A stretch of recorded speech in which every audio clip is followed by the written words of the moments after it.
ప్రభునందు నాకు అత్యంత ప్రియమైనటువంటి వాళ్ళారా, మన ప్రభువును రక్షకుడైనటువంటి యేసుక్రీస్తు వారి యొక్క శుభనామములు మీ అందరికీ నా హృదయపూర్వకమైన శుభములు, వందనములు తెలియజేయుచున్నాను. ఉదయకాల సమయంలో దేవుని వాక్యాన్ని ధ్యానం చేసుకుందాము. ఈరోజు వాక్య ధ్యానము కొరకు మనం తీసుకున్నటువంటి లేఖన భాగము లూకాసు వార్త 1వ అధ్యాయం 28వ వచనం చదువుకుందాం. ఆ దూత లోపలికి వచ్చి ఆమెను చూచి, దయాప్రాప్తురాలా, నీకు శుభము, ప్రభు నీకు తోడై ఉన్నాడని చెప్పాను. ఆమెన్. దేవుని నామమునకు మహిమ కలుగును గాక. మరి గబ్రియేలు దూత నజరేతులో ఉన్నటువంటి కన్యక అయిన మరియ వద్దకు వచ్చినప్పుడు మరియతో పలుకుతున్నటువంటి మాట, ఆమెను చూచి మరియను ఏమని సంబోధిస్తుందో చూడండి. ఇక్కడ దూత, దయాప్రాప్తురాలా, నీకు శుభము. చూడండి, విచిత్రంగా మరియా నీకు శుభము అనలేదు, దయాప్రాప్తురాలా నీకు శుభము అంది. అంటే దేవుని దృష్టికి నువ్వు దయ పొంది ఉన్నావు అన్న విషయాన్ని ఆమెకు తెలియజేస్తుంది. ఇక్కడ కొన్నిసార్లు ప్రభు మనం పేరు పెట్టి పిలవడు, కానీ కొన్నిసార్లు ఆయన మనలో ఉన్నటువంటి ఎబిలిటీని బట్టి, మనం కలిగి ఉన్న కెపాసిటీని బట్టి, మనకున్న సామర్థ్యాన్ని బట్టి సంబోధించి పిలుస్తూ ఉంటాడు. ఉదాహరణకు గిద్యోను గానుగు చాటున గోధుమలు దొడ్లగొట్టుకుంటూ ఉంటే గిద్యోన్ని ప్రభు దూత అని పిలుస్తుంది. తెలుసా? గిద్యోను అని పిలవలేదు, అక్కడ పరాక్రమం గల బలాఢ్యుడా అని పిలిచింది. అక్కడ మరి ఎక్కడ తన యొక్క సామర్థ్యం, ఎందుకంటే తను భయపడిపోయి గానుగు చాటును ఆగాడు కాబట్టి పరాక్రమం గల బలాఢ్యుడా అని చెప్పి ఆయనలో ఉన్నటువంటి ఆ ఎబిలిటీని తనకు గుర్తు చేసి మళ్ళీ బలపరిచినట్టుగా మనం చూస్తున్నాం. ఇక్కడ మరియని అంటుంది, దయాప్రాప్తురాలా నీకు శుభము అని చెప్పని, నువ్వు దేవుని దృష్టికి దయ పొందావమ్మా, ప్రత్యేకించబడిన స్త్రీగా నువ్వు గుర్తించబడ్డావు. లోకంలో అనేక మంది కన్యకలు ఉన్నారు, కానీ ప్రభుదయ నీ పైకి వచ్చింది. నువ్వు యోగ్యురాలువి, ధన్యురాలు అన్న సత్యాన్ని ఇక్కడ తెలియజేస్తూ ఉంది.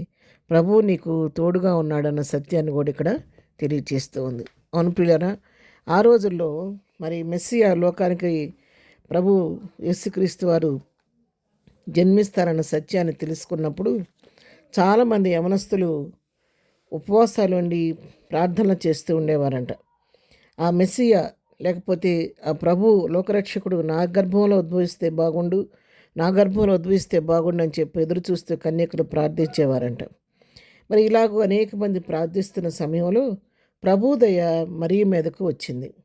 ఎస్తేర్ని కూడా మనం గమనించినట్లయితే అనేక మంది కన్యకలు రాణిగా మరి అభిషేకించబడటానికి కానీ వారు సిద్ధపాటు కలిగి ఉన్నారు, కానీ ఎన్నో రకాలుగా సిద్ధపరచబడ్డారు. కానీ ప్రభు రాజుగారి యొక్క దయ ఎస్తేరు మీదకి వచ్చి ఎస్తేరు రాణి అవడానికి సహాయం చేసింది. ఇక్కడ ప్రభు దయ మరియ మీదకు వచ్చింది. అవును ప్రియారా, అందుకే వాక్యం సెలవిస్తుంది, పిలువబడిన వారు అనేకులు, కానీ ఏర్పరచబడిన వారు కొందరే అని. ప్రభు ఏర్పాటు చేసుకున్న వారి పక్షంగా ఆయన కృప చూపించేవాడు. అంతేకాదు, మనం చేస్తున్నటువంటి భక్తి ప్రార్థన కూడా దేవునికి ఇష్టమైనదిగా, ప్రీతికరమైనదిగా ఉండాలి. తిమోతికి రాసిన 2వ పత్రిక 2వ అధ్యాయంలో 5వ వచనం మనం చూస్తే, మరియు జట్టి అయిన వాడు పోరాడినప్పుడు నియమం ప్రకారం పోరాడుకుంటే వాని కిరీటము దొరకదు. చేసే భక్తిలో నియమం ప్రకారం చేసినప్పుడు మాత్రమే మనం కిరీటాన్ని పొందగలుగుతాము, యోగ్యతను పొందగలుగుతాము. హెబ్రీయులకు రాసిన పత్రిక 7వ అధ్యాయం 26వ వచనం చూస్తే, పవిత్రుడు, నిర్దోషి, నిష్కల్మషుడు, పాపుల్లో చెరకు ప్రత్యేకంగా ఉన్నవాడును, ఆకాశమండలం కంటే మిగిలి హెచ్చైన వాడని ఎట్టి ప్రధాన యాజకుడు మనకు సరిపోయినవాడు.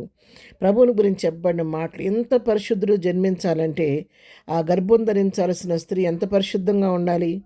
అటువంటి యోగ్యత మరియలో ప్రభు చూశాడు కాబట్టి ఆమెను ఎన్నుకున్నాడు. పేతురు రాసిన 1వ పత్రికలో కూడా, నేను పరిశుద్ధమైన ప్రకారం మీరును పరిశుద్ధులైన వాక్యం సెలవిచ్చినట్లుగా మరియ తన యవ్వనకాలం ఎంతో పరిశుద్ధురాలుగా, యోగ్యంగా, పవిత్రంగా జీవించిన దాన్ని బట్టి ప్రభు దృష్టికి ఆమె దయ పొందింది.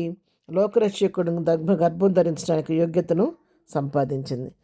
దీన్ని బట్టి మనం తెలుసుకో సత్యం ఏంటంటే, మన జీవితాలు ఏదో అలవాటు భక్తి చేయటం కాదు, కానీ ప్రత్యేకించబడిన భక్తికి, ప్రభువుకు అనుకూలమైన భక్తి, ప్రభువు దయ పొందే వారిగా యోగ్యమైన భక్తిని చేసినప్పుడు ప్రభు యొక్క రాజ్యానికి వారసులమై ఆయన ఇచ్చే నీతి కిరీటానికి మనం కూడా వారసులం అవుతాం. ప్రార్థన. ప్రేమ కలిగిన తండ్రి, ఉదయకాలం మాకు ఇచ్చిన వాక్య భాగాన్ని బట్టి నీకు వందనాలు. మరియు ప్రభువా నీ దృష్టికి దయ పొందింది మేము కూడా నీ కృపకు దయకు పాత్రలు అవడానికి సహాయం చేయని యోగ్యమైన నాణ్యమైన భక్తి చేయటకు నేర్పించండి. ఎదురు దీవులతో నింపండి. దినం చేయి పని పట్ల రాకపోకలు క్షేమం దయచేయండి. దినం బర్త్డే మ్యారేజ్ చేసుకున్న బిడ్డలను దీవించి ఆశీర్వదించమని, ప్రతి గృహానికి ప్రతి బిడ్డకు కావలసిన నీ క్రిస్మస్ శుభాలను అందించమని యేసునామములో ప్రార్థించి అడిగి పొందుకొని ఉన్నాము తండ్రి. ఆమెన్. ప్రభు కృప సదాకాలం మనందరికీ తోడయుండి నడిపించును గాక. ఆమెన్.